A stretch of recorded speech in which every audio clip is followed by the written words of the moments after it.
Hey Jeff, how are you? I'm good, thank you. How are you? Really good. Thank you for joining me today. Thanks for having me. It's great to see you again after what we were just saying, like 4 years. Yeah, it's been a while. A long time since you were out here, right? Yeah. And you've been in Dubai now for how long?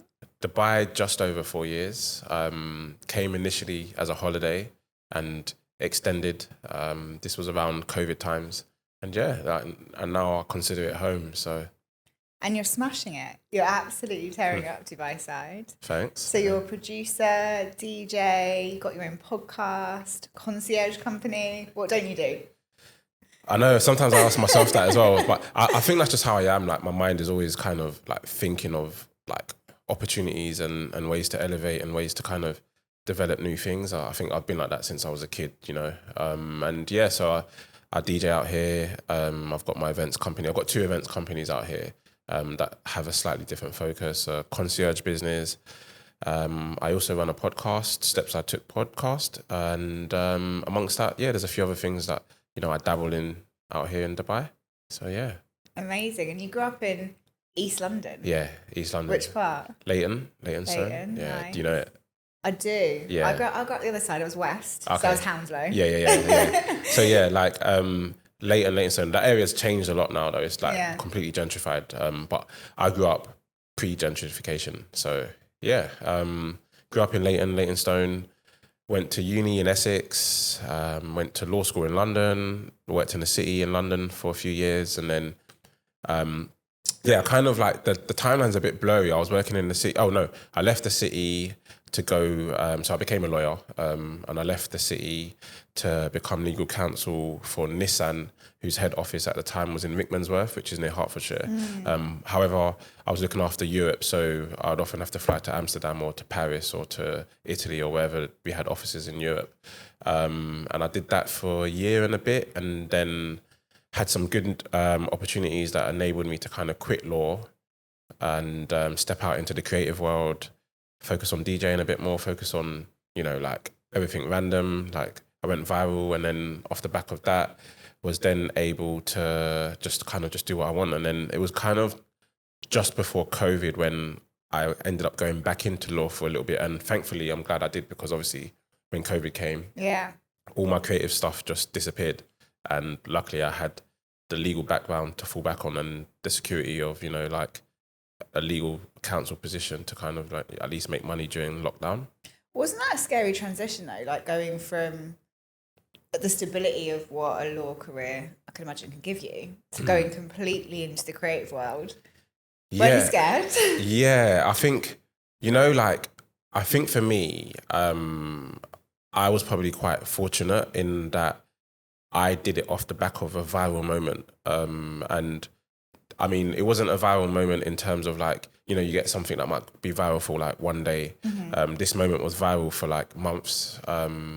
And I think because of that, and I mean, it probably makes sense, I guess, if I tell you what... Is this how you got the name Cheeky DJ? Yeah. Right. Yeah. I want to know the story, Yeah, so basically, and it's funny because not many people know it actually, because I don't kind of walk around shouting about it. And so I think unless you've kind of like searched on YouTube my name or whatever, then, or if you've like gone to like the very, very, very bottom of my Instagram feed, then you wouldn't necessarily know. But so whilst I was working as a lawyer, I also worked at a community radio station in Brixton called Represent.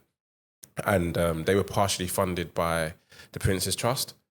And so when Prince Harry and Meghan announced their engagement, their first public outing as an engaged couple was to the station to kind of see, I guess, where the funds had gone and, you know, what the community had been doing and the community station had been doing. And I remember I was working at the time as legal counsel as Nissan. And I remember sitting at a desk in the office, maybe the day before, and I was like, oh, Prince Harry's coming to the station that I volunteer at. And I'm going to take a half day the next day so I can go down to the station.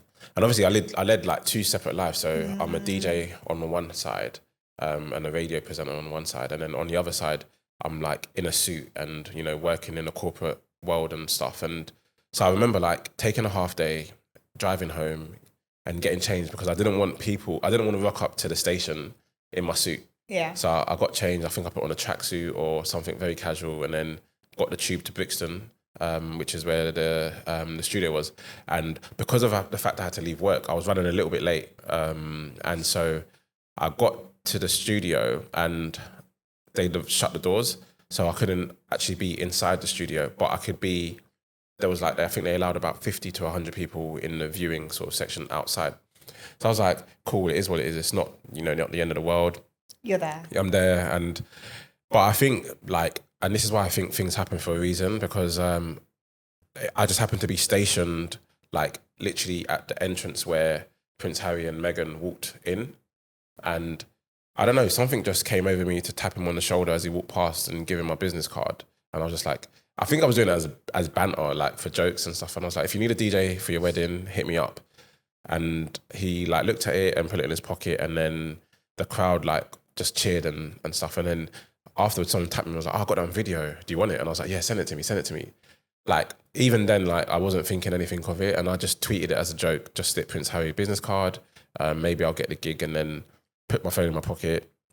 They obviously went into the studio, did what they did, and then they came back out. And like I was with friends at the time, and it was basically in Pop Brixton, which is like, I don't know if you've been before. Yeah, like beautiful open space. Yeah, cool, like cool vibes. Yeah, like loads of different like street food outlets and stuff. So I think I'd even gone and got food, and I was just sitting chilling with my friends and stuff. And then one of my friends was like, Giovanni, open your Twitter. I was like, what do you mean? Like, and I literally opened my Twitter, and like I was just overwhelmed with like the video had just gone viral, it blown up, and I had all these like newspaper outlets like messaging me, oh, can we use your video? Can we contact you, etc., etc. And bearing in mind, this is Prince Harry and Meghan's first public engagement. Yeah. So you've got all like the main UK and even international news stations with their camera crew outside the studio, anyway, outside Pop Brixton.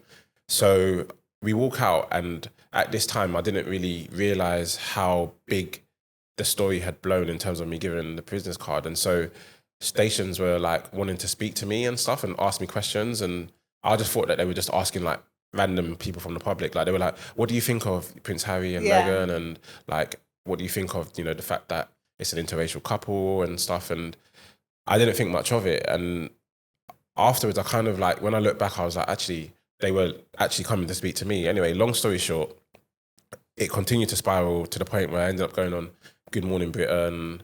I went on there twice. I did so many other like interviews globally, CNN, E! News, Time Magazine. There were like I think it's called, is it Bridal? Like this wedding magazine. Like I had basically like all these publications like featuring me and stuff. And then the thing for me when I realized that I was in a moment was like I was in the office and it was becoming too much of a distraction in the office. So work would like take a week off and deal with it and then come back when it dies down. And during that week, I ended up being in a Snickers advert with Elton John, signing some tracks to Sony Music. And, like, I was just like, I can't now like push this to the side and go back to my regular desk work in the office, I basically, said to work, I don't think I can do this.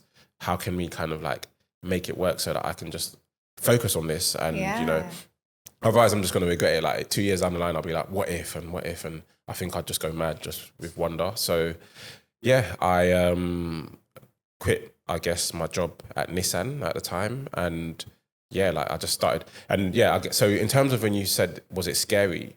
I don't think it was, because it was all exciting. I do think, like leaving the security of a 9 to 5, or I mean, in my case, the hours were a bit longer, but leaving the security of a salary is a scary thing to do. And there were scary moments when I'm chasing invoices as a creative, and, like not being paid and, being owed money from venues. But I think in that moment of like taking the leap, I don't think I felt scared. I felt excited more than anything. But like, I feel like most people, would probably be a bit like anxious at least, but I think my thing was unique, Yeah, I mean, I had no idea that was your whole context. Yeah, and I guess you described it there as a moment. Were you like acutely aware of how that was going to blow up at any point? Or did you just kind of, like, what was that experience like? I had no idea, to be honest with you. I just remember that it was like, I remember like messaging a couple of like my boys. I'm trying to think, there was like maybe maybe like 3 or 4 of us. And I was like, look, Prince Harry's and Meghan's going to be here. Do you want to just go down and see what it's about? And like, had no idea. And then even during it, had no idea. And it wasn't until I guess on my way back home, and I'm just on Twitter and I'm just like seeing it, and I'm seeing people messaging me, oh, we've seen you on the news, we've seen you on TV, and even then I thought, okay, it will pass, you know, like, but I guess because they announced their engagement, I think this happened, I want to say January, and then I feel like the wedding was maybe like May or something, so it was current for like 5 months, if that makes sense. Wow. 5-6 months, because, you know, every day there was something to do with the wedding, you know. And how I got the song signed to Sony Music was on the first time I went on Good Morning Britain. Ben Shepherd asked me what would I play to get the Queen dancing, and I said I'd make a remix of ABBA's Dancing Queen. So on the day before the wedding, I went back on. Obviously, like, now I'm kind of thinking businessy, and I'm thinking like, okay, how can I leverage this and what have you? So I was like, well, I've said I'll make a remix. There is a chance that they might call me back on. Imagine if I could go on there on national TV and play the remix that I've produced. Like, so I made a remix, and they did call me back on, and they were like, well, when you came last time, you said that you'd make a remix. And I was like, yeah, I've got it here. And I played it, and literally went straight from, I remember it was like 6 a.m. or something when we were recording, went straight from Good Morning Britain to Sony Music, and negotiated, and also, like, obviously I'm a lawyer as well, so negotiated a deal with Sony, basically. What? I mean, that's just, it's mind-blowing. Yeah. But until that point, what has your DJ career looked like? Have there been any moments that were like that notable? Like, I'd done, you know, I'd played at like cool places, you know, I'd done international gigs, you know, like in Europe and festivals and like Coachella, and, you know, I used to play in Ibiza and stuff. But I'd probably say, like, as far as DJing goes, it was probably like, you know, that's a good question. I've never really been asked that, actually. And I'd say I was probably like average to above average in the sense that, like, you know, like if you're including, say, bedroom DJs and stuff, then, but, you know, like I was playing in clubs and stuff, but definitely I think that allowed me to kind of have the confidence to be like, actually, yeah, I can do this on a bigger scale. Yeah. Like I said, before that moment, I had played internationally. I was playing in the clubs in London. I was, you know, like I'd done guest mixes for, you know, national radio stations and stuff. But I guess that just kind of enabled me to kind of like, I guess, excel to the next level, but more so corporately as well. Yeah. You know. And would you say that that like cheekiness, that bolshiness has always been in you? Yeah, 100%. Like, even when I was younger, like say Christmas and being at at my auntie's with the whole family there, I always remember like one of my aunties would always be like you've always got an answer for everything. Like you always, you know, and funny enough, they would always be like, you'd make a good lawyer. But I think back then, my understanding of a lawyer was something what you'd see on like The Bill TV show, if you remember that. And I don't think I had any kind of knowledge about corporate commercial law. I was more kind of like criminal law. And so I was like, not sure if I want to be a criminal lawyer, etc. But so yeah, I've always had that, you know, that cheeky element in me. I think I've toned it down now, or I use it in a different way. You used to work with it well. Pardon? Like learn how to work with it well. Yeah, exactly. Yeah. So like, I think before I was kind of just like blasé with it, and maybe people thought it was like quite rude, but I think just life, you know, and you learn and you evolve, and so yeah, like I think when I need to switch it on, I can, and when I need to kind of just tell it to chill, I can as well. Yeah. And so with this moment of virality, you said now, like, for someone to find that, they're going to have to probably search for it. But it obviously lasted for some time. Yeah. And I think there's a lot of like the younger generation now that are searching for that, you know, influencer type life, or that moment of virality, or whatever it might be. What do you think? What would you say to someone who thinks that that's going to make them? I'd say it's all good, but like, don't assume that that's going to be the moment that changes your life or what have you. You know, just I think you do one thing and then you move on to the next thing, and you know, like sometimes it takes a series of events to create a moment. Maybe that moment won't come, but you'll learn lessons along the way. Yeah. Yeah. And I guess you backed that up very quickly, like you said, with securing certain deals, with negotiating things well, with riding it well. Yeah. So it wasn't just like this fame and like, oh my gosh, look at me, but you actually built a business out of that and leveraged it. 100%. And I was getting, even, I guess, away from, say, like the club circuit, like in terms of like wedding bookings, like just from being on Good Morning Britain, like if that was kind of the route that I wanted to pursue, like my website, the hits were just incredible. And I ended up doing some like mad, like big weddings and across like, you know, the UK and on the River Thames and, you know, like, amazing. And these were like clients that I guess wouldn't have heard of me if that moment hadn't occurred, you know? Yeah. But yeah, I completely agree, you know, like I think if you do get a moment, it's all about, you know, how you utilize that moment as effectively as you can, you know, like, and leverage it because tomorrow that moment will go. Yeah. You know, like you see it all the time with so many people that go viral and you're like, oh, what was his name again? What was her name again? So, and that's just part of life. That's just the way society is now. But I think if you do become fortunate enough to get a moment, just think to yourself, how can you leverage it? How can you, you know, use that to maybe open a door for you that perhaps you couldn't open before? Yeah. Yeah. And so now you're in Dubai, and like you said, you've been here 4 years. Yeah. That's a nice stretch of time. Yeah. What brought you here, and how did you make that decision to make the move? So I've been to, before I decided to move here, I'd been to Dubai like 3 or 4 times. I'd always come for a party holiday. I'd throw in some DJing as well. So like I'd always tie in a couple of DJ sets whilst coming out here and just basically getting on it and stuff. And then lockdown obviously happened in 2020. And towards the end of lockdown, I had a friend that lived in Dubai. He probably moved to Dubai maybe 2018, 2019. And again, like I'd visited him countless times. And after lockdown, it was his birthday. It was his 30th in October. And a few of the guys were like, you know what, like we've had a lockdown, let's just go out and, you know, celebrate his birthday and just have a holiday. And I think on previous occasions when I'd come to Dubai, I stayed in like hotels and, you know, like went to the beach clubs and went to the nightclubs and stuff.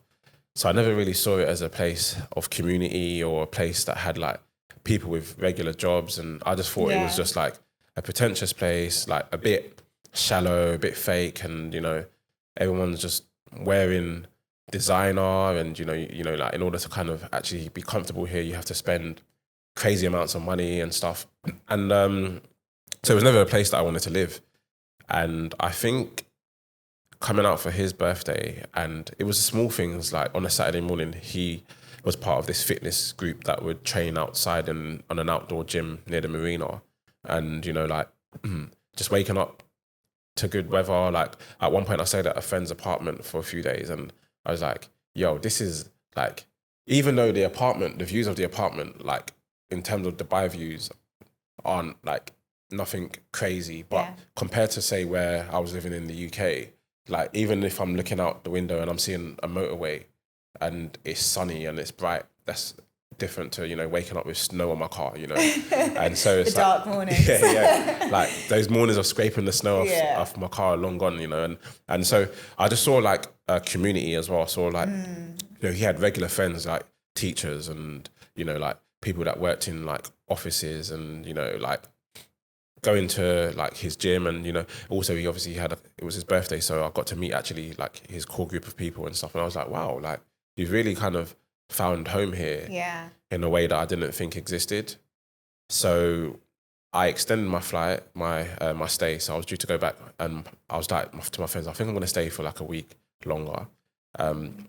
They were like, they need to go back. I was like, no, just try and stay for a week longer. So they left and I stayed for a week longer and took a couple of DJ gigs there. And then in one of the venues, I was like I'm, you know, like I might move out to Dubai. Is there any opportunities to DJ, you know, like regularly? And then they were basically offering me a weekly residency. And I was like, okay, that's not enough for me to kind of come out, but let me extend for another week and just kind of just see, like, put the feelers out.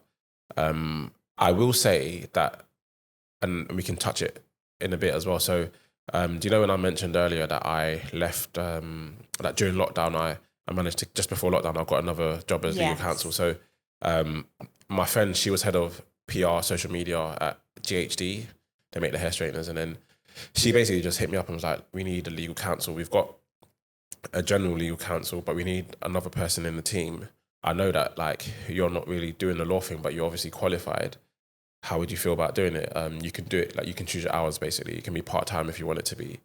So I took on that role, and that's the role I kind of had part-time during lockdown. But obviously because it was lockdown, I was like, even though it was supposed to be like 2 days working from home, I was like, the days that I weren't working, I was like, do you need me today? Yeah. Do you need me today? Like, so basically it ended up becoming full-time during lockdown, but working obviously from my room in London or whatever, my flat in London. And so I came out to Dubai and I extended my stay, and I was like, okay, if I'm going to move out here, I think I need to go back to the UK and see like what the tone is with work in terms of if they would allow me to kind of work remotely and stuff. And they were like, they had no issues with it. So I came out in November to do like a month trial, and I was like, do you know what? If I'm going to move out here, let me not live out here as if I'm on holiday. Let me, you know, go to the supermarket and buy food and cook. And, you know, like, so I remember going in, this is before I knew about all the technology Dubai has in terms of like InstaShop and stuff. But I was like walking to Spinneys and, you know, doing my grocery shopping. And then, you know, I remember filling up my fridge and stuff and trialing, but also actively looking for venues to bring one of my brunch events that I had in London to. And we found a venue, and they gave us a date, and we put the event on, and they loved it. And then they offered us a weekly to do that. And I was like, the numbers started to make sense to me. I was like, yeah, like I think I can do this. So I went back to GHD and I was like, guys, like I don't need to be like in my room or in my flat in London, right? I can do this from wherever. And my line manager supervisor at the time was like, yeah, you can do it wherever you want. So I booked a flight, like to basically make the move permanent. And then the day before, she called me and she was like, oh, like, when are you looking to go to Dubai? And I was like, tomorrow. And then she was like, oh, it might be an issue. And I was like, what do you mean? Like, I've booked my flights, etc. So I had a call with HR and everything. And then they were like, yeah, it wouldn't be fair if you were abroad and everyone else isn't, and, you know, tax implications, etc., etc. And I was like, well, like, I only work for you 2 days a week. Like, I also need to, you know, have other sources of income. Yeah, throughout the other days of the week. And like, this is me actively like trying to pursue that. And like they said, yeah, it's fine. Like they understood and they were like, don't make an exception. Funny though, like, because then and I love the people at GHD all but I got to Dubai, and then I think like maybe day 2 of being there, I get called into a meeting with HR and stuff, and, you know, I get made redundant. Wow. Yeah. But I wasn't, again, you know, you talk about that whole fear thing. I think in this situation, I was maybe a little bit more anxious, but again, the excitement of being in Dubai and new opportunities. Yeah. Plus, I also had like it was a good redundancy package. So I was like, okay, this can be my startup cost for Dubai now. Do you know what I mean? So yeah, like, I think things just happened for a reason. And yeah, like, because also, to be honest with you, it was becoming frustrating, you know, being in Dubai, being excited, doing all this, and then having to check in back to being grounded again, and, you know, having to respond to emails, and, you know, find myself like, when there's so much going on around me, like being back in my apartment in Dubai, like responding to emails and, you know, working to a UK timeline, which now is 4 hours behind, you know. Yeah. So like, you know, like at 5 p.m. Dubai time, it's like 1 o'clock. Yeah. And then at like 10 p.m, I might want to go to sleep. And it's like, I'm getting a call, you know what I mean? And there's stuff like that. So yeah, that's kind of how I ended up transitioning into Dubai. It was a holiday that I guess gave me, and it wasn't like my usual holidays to Dubai, but this holiday in particular gave me exposure to community in Dubai and a normal way of living. Yeah. Yeah. And I love that, like, almost the thing that you'd made stable got taken from you. Yeah. And then you, as soon as you're here, and you're kind of just thrown into the deep end. Yeah. And so what was that transition like in terms of building stuff? Because you've now got these 2 event companies and obviously Concierge and the podcast. So it sounds like things have grown massively in 4 years. Yeah, definitely. There was definitely like a moment, like, so I'm someone that I try to live within my means, and I had savings and stuff before I came out. But so I think at first I was staying no, to be fair, at first I was renting a friend's apartment. He had a spare apartment. They gave it to me for like a really, really like good rate. And then I think his cousin was coming out, so he needed the apartment back. So I got a hotel. And I think I was in the hotel for maybe like 4 weeks. And I was just like, yo, I'm just burning through money here. Yeah. I'm like, but at the same time, in order to like rent somewhere in Dubai, like properly, you know, you need an Emirates ID, you need a checkbook and all of that. There was all this procedure that like I wasn't ready to do yet. You know, to get an Emirates ID, I'd have to be employed or set up a company and sponsor myself. But setting up a company in Dubai is a whole different kettle of fish compared to setting up. We did that last year. I was like, okay. Compared to setting up a company in the UK. Agreed. Like in the UK, you can set up a company for £20. Yeah, and it'll be done tomorrow. Yeah. In Dubai, like I was looking at the prices, like £2,000-3,000, and I was like, I don't know if what I'm trying to do will even make that to justify me, you know, having that early investment. And at the same time, this was around the time when in the UK, like they put Dubai in the red zone. And so I was like, okay, so do I pay 2 to 3K to set up a company in Dubai? Or do I pay 2 to 3K to go back to the UK and quarantine in this, like, they had, you know, those quarantine hotels they had? They were like, I think like travel lodges for 10 days, but I'd still have to pay 2K for that, plus flights and stuff. I was like, well, I'm not gonna, I saw like photos of the food that they were being given. They were being treated like they were in prison and stuff. I was like, that ain't for me. I'm gonna stay in Dubai on a tourist visa and I'm gonna just continue to try and build. And then I guess when it's critical and I need to actually spend money to invest in a company and all of that, I'll do that when I know that I can make money. So because of that, it meant that my living situation was a bit mad. Like I couldn't rent out an apartment or anything. I had to basically share an apartment, like, and rent a room, you know, like, I don't even know if this is legal or if it's legal or not or whatever. But so I was paying like, I think I was in the marina when I first moved to Dubai. I was paying like it was my own room. I had my own like shower, but I shared the kitchen and whatnot. And I was paying like 5,000 dirhams a month or whatever. And I was like, yo, like I'm paying 5,000 dirhams a month. I could get basically my own apartment, but I don't have an Emirates ID.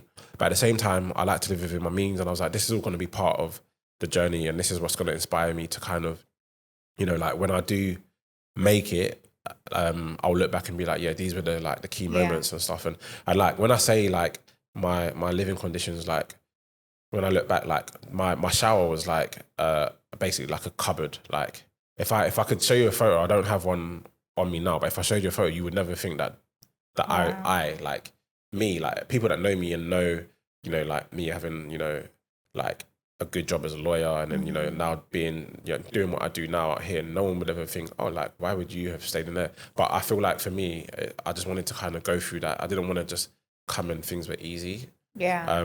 And not to say that I struggled, like, because, you know, from what I'm doing, like, that's far from struggle. But in terms of like, you know, like, I think what you'd come from and the that you'd had. And yeah. So like the bathroom, I remember there was like mold and it was like a cupboard, like converted. That was the first place, and then the second place was Princess Tower in Marina. Again, I kind of slightly upgraded, like paid a little bit more for the room, had nice view, but again, my bathroom was like again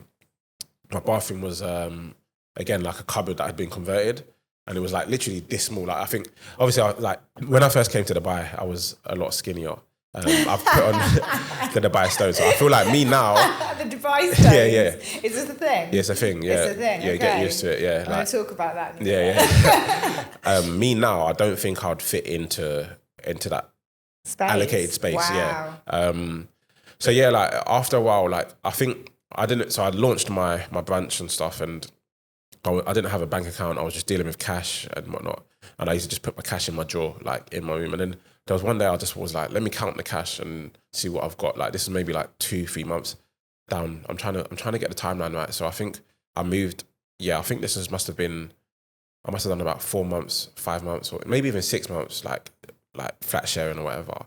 And then I counted the cash in my drawer and I was like, whoa, like, so that was the moment when I realized I was making more money than I was making as a full-time lawyer. Wow. Yeah, like, because I was. And that was in 4 months. Yeah, like that was in say 4 to 6 months. Like I kind of had this moment. I was like, I'm not even going hard like at the moment. And how was that happening? You just getting more gigs in different places? Yeah, it was a combination of it was a combination of gigs and I guess a combination of like growing this brand,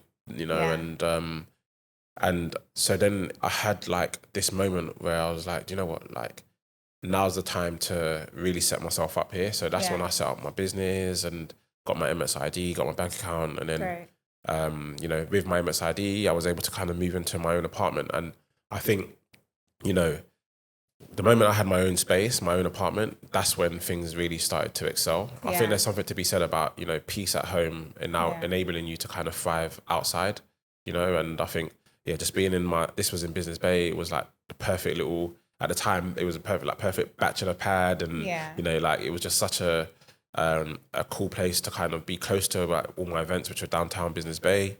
But also like, not like, it wasn't like peak Business Bay where the traffic is. It was nice. And, like there was like the canal there and stuff. And like things just really excelled from there, to be honest. That's amazing. And I love that because it's like you took a risk, but it was a calculated risk. Yeah. So you like made sure that you had that stability, that you were getting gigs in, you had that money. It wasn't like you just came and you were like, right, let's do this. Yeah. You measured it for some time. And I think there's a lot to be said about that. A lot to be said for doing it that way. Yeah. Definitely measured risk. I think, like there are some times when I tell people to just go and do it, don't wait, because if you wait, you're going to be waiting for ages. But there are some times when you kind of just need to kind of assess whether it's viable, assess whether it's actually something that makes sense, and assess whether it's something that will yield a return or not. Yeah. And that's what I did basically. I knew that like I could make money in Dubai, but I didn't know whether or not I could make, money like, and if there was like longevity in making money in the way that I do, and so I just kind of took a calculated risk, and I was like, okay, now I'm in a position where I feel that like if I put this money into this, then I'll see it back, Yeah, no, I hear that. I think it was really similar for my business journey too, because when we met, it was 4 years ago, you were saying. And I think back then, even like the alcohol laws, what we do with the upselling of alcohol, it was all a bit different to how it is now. And I watched it. I made sure there was a market there, like came back and forth before just kind of jumping straight in. Yeah. And I think that's in our industry, a lot of it is networking, isn't it? And 100%. Connections. Yeah. And would you say that that's been a key way that you've been successful here in Dubai? Yeah, I think on so many fronts, I think even like my corporate background and, so even in Dubai, like I've got people who I went to law school with who now live in Dubai. And I've got, I guess people from university who I studied with at uni, whether they were in my year or the year below or on my course or on a different course, and they live in Dubai. So obviously I've kept that contact with them and, like that's enabled me to have a network in Dubai. But equally, like with, venues, for example, I'm about to launch something this Friday on the Palm. And the venue owner for that is a venue that I've worked with for the last 2 years downtown, Nice. So it's all about relationships and, networking, and a lot of like clients that we have a concierge business, whether they're like, Premier League footballers or sports players or musicians and stuff. It's all come through, networking. They say like your network is your net worth. So yeah. What's been the biggest connection that you've had here and made here? That's a good question. Biggest connection in what sense? That sort of produced the most for your life or business? That's a very thought-provoking question. I'm trying to think, like, because maybe you can't even pick one. Yeah, I can't pick one because there's across different areas of life. There's within Dubai, like whether it's personal or professional or like there's definitely like different connections that I've made. I think what's funny actually, my business, like I've got 2 business partners in Dubai, and one of them is someone who was actually my competitor in London. Oh, wow. Yeah. So we kind of joined forces in Dubai, and but yeah, I couldn't answer that question because, like, you know, I think I love both my business partners. You know, they both have, you know, their own ways of working, but you know, it's you know, good. Their own, like, they're very different to each other, but complementary to you, I guess. Yeah. You know, and I'm gonna have a think about that question, and then I'll maybe come back. It might come back. Come back to it. But with so living in Dubai, obviously, you talked a little bit about this superficial life that people kind of see on the outskirts. I know, like my sister, for example, she's like, I keep saying, like, come to Dubai. She's a teacher, right? And she always teaches abroad. So I'm like, come, and she's never been, but she's like, I don't like it. Like, how can you say you don't like something if you haven't been? But there is this perception, isn't there, of what life's like here. But you seem like you've talked about a slightly more wholesome, maybe, place that you found, different connections and different life. I'd love to know more about that. And what does your lifestyle look like? Yeah, like, I mean, before coming to Dubai, if you asked me would I ever own a golden doodle dog mini, like, never.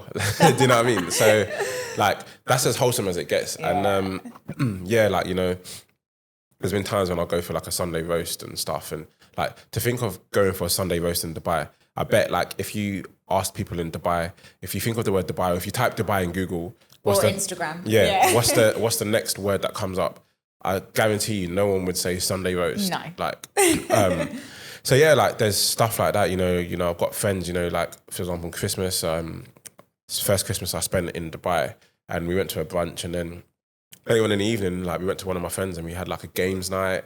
Nice. We were playing like, I think it was called The Wolf or whatever. It's like, and, you know, Monopoly and Uno. I've actually got an event out here called The Cookout, and that's very, like, you know, laid back vibes, and you know, it's all about the food and music and the culture, and people just come and just have a good time. And, you know, like, we've got Domino's there, we've got in the corner, we've got like these big screens with like PlayStations and Nintendo Wii's, and then, like, you know, you've got people that are, you know, having food, and we've got like Miss Lily's who come and do the food there and stuff. And, you know, like, there's definitely like community and wholesomeness in Dubai. And I think now that I've been here for like 4 years or so, I'm more intentional about pursuing that, rather than, I think when I first came, don't get me wrong, like, when I first came, I was out all the time, like 7 days a week, whether it was work or whether it was just I wanted to be out, I was out, you know, on the tequila, like, and there are days when, you know, I will be out and stuff, but no, I feel like I've got a good balance. Yeah.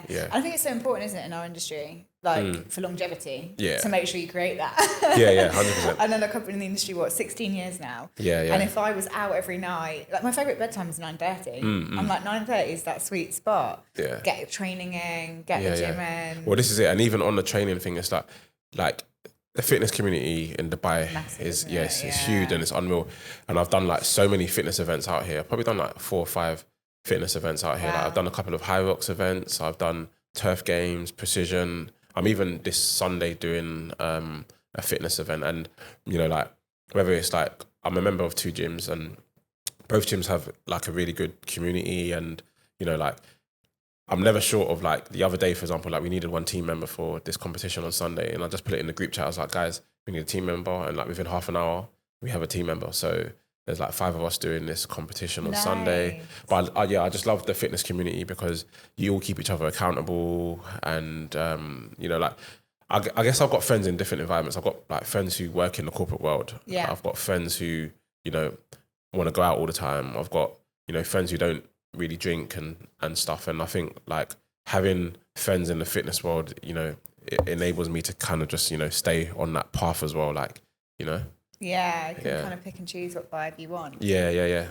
And so you said when you were in the shower in your old place, there's this thing about, what did you call it? The Dubai size? Oh yeah, the Dubai stone. What is this? So, like, do you know what it is? I guess my easiest way to, I guess, illustrate it is if you compare going to a brunch in the UK. Yeah. Like tell me about like a brunch that you've been to in the UK in terms of like, what, like? The food, like, okay, the food. Yeah, the food and the drink. Like, so you might have like an hour of bottomless Prosecco, right? Yeah.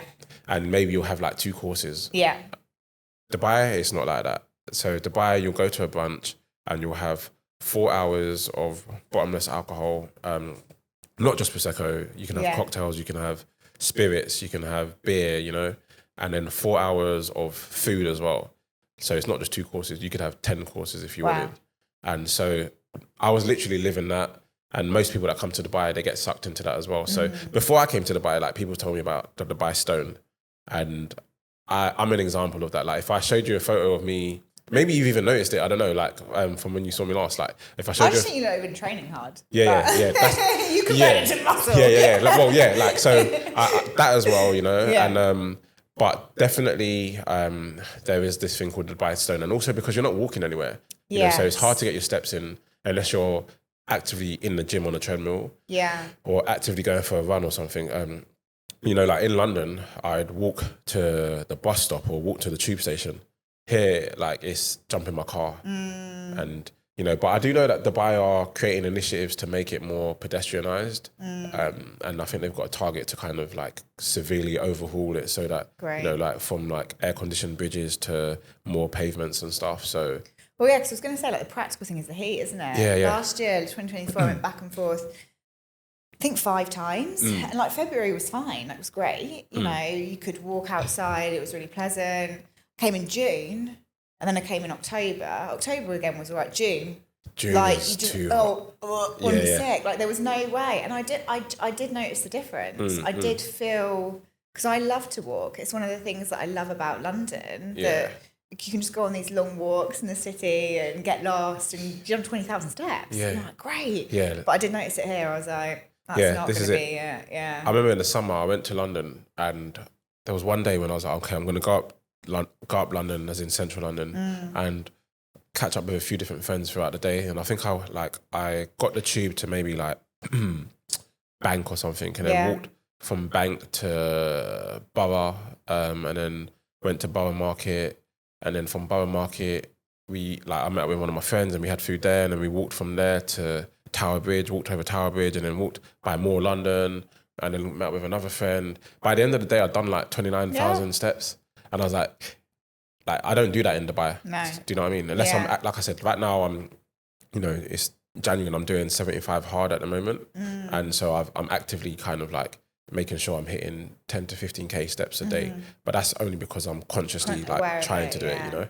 Yeah, and I suppose you've got to set yourself those challenges here. But it's good to hear that there is a community that's doing it. So I love that. So you said you haven't been back to London for Christmas this year, but you must watch what's going on in the UK.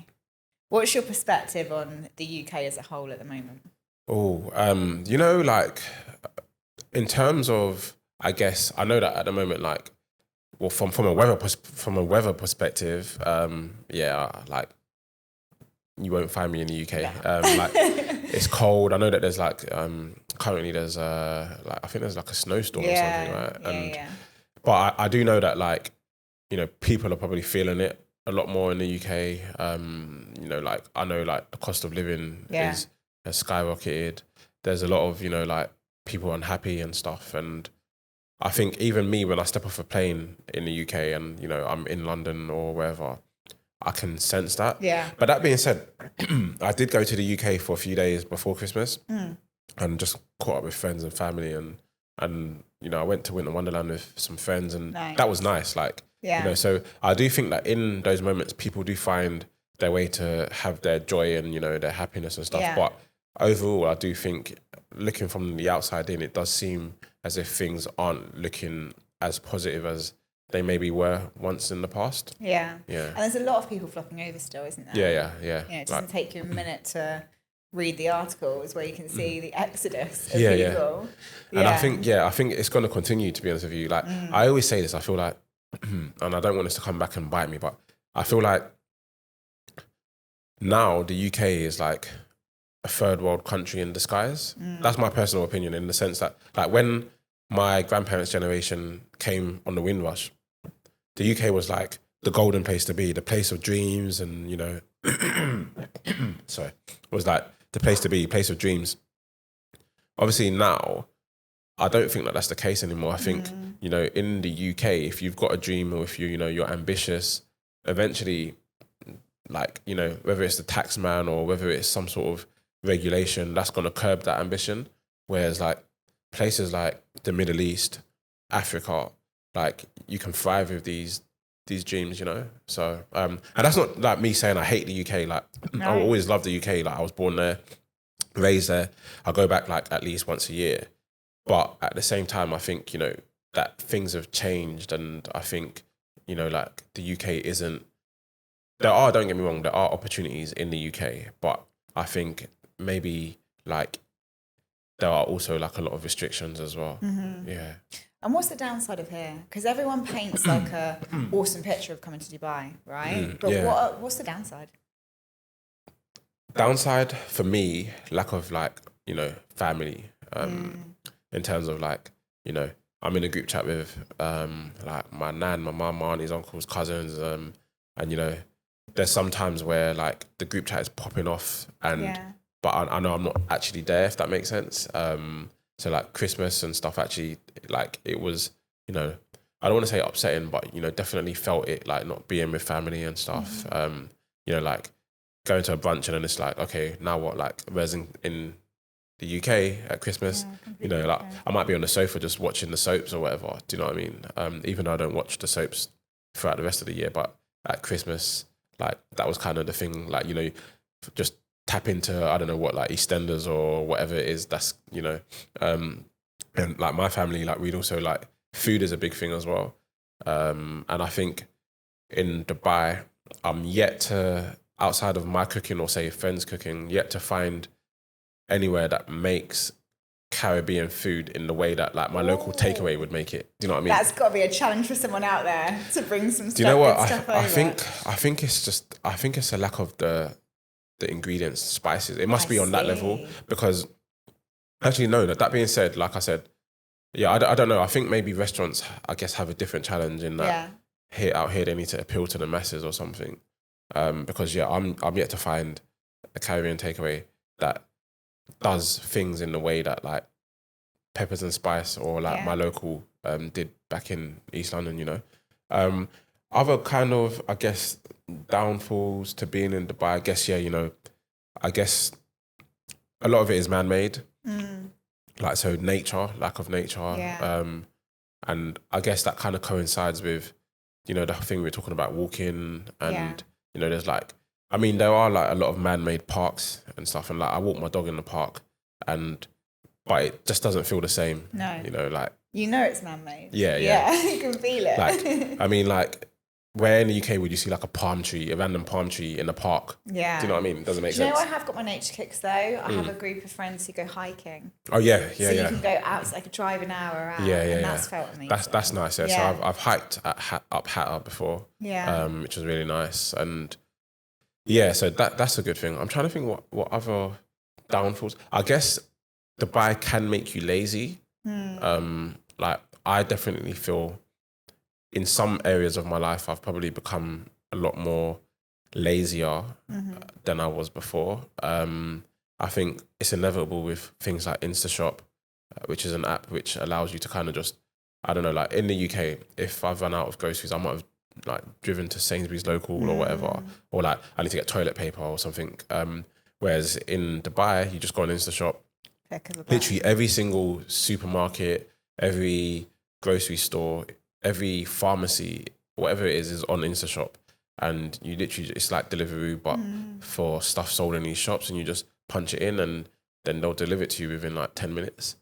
Mad. And I noticed that from when I was living in Business Bay, because the shopkeeper was like, here, take our WhatsApp. And so it got to the point where like I'm upstairs and I'm just WhatsApping them downstairs. Like I'm like, yo, I need a Kit Kat, please. Do you know what I mean? But I have noticed that anything that's for convenience here is so reasonably priced. And so easy to do. Yeah. So like cleaners or babysitters, I know people have got, or Kareem's, the cabs. It's cheaper in the UK. It's so much cheaper. Like cleaners are cheaper. Even, you know, like I think when it comes to say childcare, I haven't got any children, but I've got friends who are like married and have got kids, and they have a maid, you know, that lives, or a nanny, should I say, that lives in with them.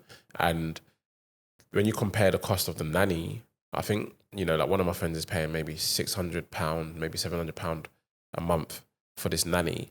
Whereas in the UK, that's like 2/3 of, nursery fees. Do you know what I mean? So yeah, I just think Dubai does make you lazy. Like, and I think, if I ever did, I always ask myself, like, if I have children, like, would I bring them up in Dubai or would I take them back to the kind of like environment that, I grew up in? And like, I don't want my kids to kind of grow up and be, like oblivious to what's going on in the world and, like smothered in, cotton wool. And so, yeah, I'm still working through that. Yeah, it's a really great question to ask yourself, isn't it? Because wherever you are, your environment will shape you. Yeah. So, Jev, is there anything that you want to share with our listeners about how they can connect with you, maybe listen to some of your music or see your events or anything you've got going on? Yeah, so like my Instagram, my socials is Giovanni Letford. I'm on LinkedIn, Twitter. I don't use Twitter as much though, to be honest with you. Not after you went viral. That post is still pinned. That's how you know I don't. Like literally, if you want to see the video that went viral, just go on my Twitter. I think it's pinned. I think it is. But yeah, I'm on Instagram, LinkedIn, all social media, Giovanni Letford. In terms of what I've got going on, I run about 7 or 8 events a week out here in Dubai. Obviously I DJ, I've got, gigs throughout the year, both in Dubai and elsewhere internationally. I produce music. I haven't released any music in the last year or so, but I'm planning to release some more music this year. The podcast is going strong. Steps I Took podcast. And you just won a massive award, haven't you? Yeah. So Cosmopolitan. Yeah. So Cosmopolitan featured us as like a top podcast in the Middle East, which is considering we've only been active for 4 months. Like our first episode we launched. So not 4 months. Maybe is that 4 months? August. Yeah. So 4 months. We launched our first episode towards the end of August. And but we've been very I guess intentional about how we want to build the podcast and make sure that people that come on add value. So that was quite nice to have that kind of early recognition. And for me, I think one of the reasons why I set up the podcast was because like I said, when I first came to Dubai, I guess corporate life to the side. I think the energy that I put out in Dubai and the events and stuff I was doing, I was always out and DJing, and that was all people knew me as. And no one knew I was a lawyer. No one knew that, I had a radio show on BBC Radio 1. No one knew all of this other stuff about me. And I was like, what energy am I putting out and what energy am I receiving? And I kind of wanted something that kind of felt a bit more, what's the word I'm looking for? That felt a bit more kind of, clean is the wrong word. I've lost the word I'm trying to use, but I wanted something that kind of just felt a bit more genuine, and like I wanted to do something that elevated not only me but could elevate people around me and also give people an opportunity to share their story and stuff. Epic. Yeah. And what's it called? Steps I Took. Steps I Took. Yeah. Love it. Yeah. Well, thanks so much for joining us today, Jeff. Thanks for having me. Yeah, it's been great. Yeah.